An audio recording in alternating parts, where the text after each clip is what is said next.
On va parler du bac, parce que vous le savez, les résultats sont tombés vendredi. Alors pour certains, c'est tout bon. Pour d'autres, ce sont les épreuves orales, mais il y en aura aussi qui n'auront pas le bac du tout. Alors, ils n'ont pas décroché le sésame, certes, et leurs études supérieures leur semblent compromises. Or, pas forcément, parce qu'il faut savoir qu'il est possible d'entrer à l'université sans le bac. Sophie Pignal nous explique comment et pourquoi.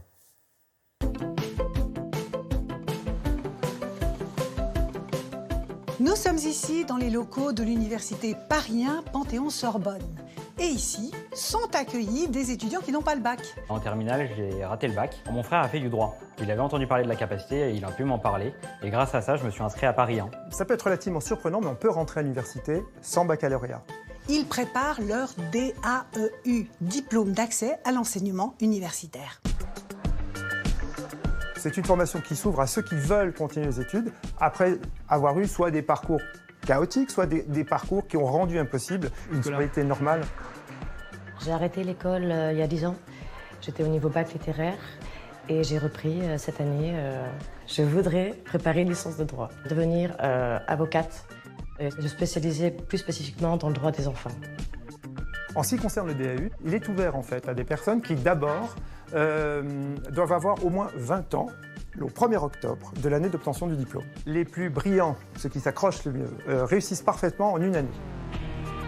Mais les candidats ont 4 ans pour pouvoir obtenir ce diplôme du DAU en fait. Et ils peuvent par exemple passer une matière une année, une autre matière. Par contre, attention, au-delà de 4 ans, les candidats ne pourront plus jamais se représenter dans ce type de formation. Autre option, si vous souhaitez entrer à l'université sans le bac, la capacité.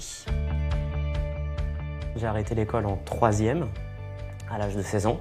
Et à 21 ans, en 2011, j'ai intégré une capacité en droit à l'université Paris 1 Panthéon-Sorbonne. Alors, la capacité, c'est une formation qui dure 2 ans et qui permet à n'importe quel individu âgé d'au moins 17 ans d'avoir en fait les compétences suffisantes pour pouvoir poursuivre en licence de droit. Aujourd'hui, j'ai intégré l'École nationale d'administration en classe préparatoire intégrée, donc l'ENA. Alors, il y a une capacité en gestion, on peut aussi s'y engager, c'est en fait le même principe. 2 années de formation, une formation qui est très très proche de ce qui se fait à l'université et qui permet après aux candidats d'intégrer des études supérieures. J'ai arrêté le lycée en terminale en Suisse, donc je ne suis pas du tout de nationalité française et j'ai dû arrêter pour des problèmes de santé. Et j'ai une copine en fait qui avait fait une capacité en droit qui m'en a parlé et du coup elle m'a convaincue. Et c'est grâce à la capacité en droit que j'ai pu obtenir un travail. Sans cela, jamais on m'aurait embauché. J'encourage tous les gens qui pourraient être intéressés par ces parcours alternatifs, non seulement à le faire, mais surtout à poursuivre jusqu'au bout et ne jamais s'auto-censurer. Ce sont des parcours qui sont longs. Personnellement, j'ai fait 7 ans d'études à l'université, mais ça vaut le coup. Ces formations ont un coût environ 700 € par an.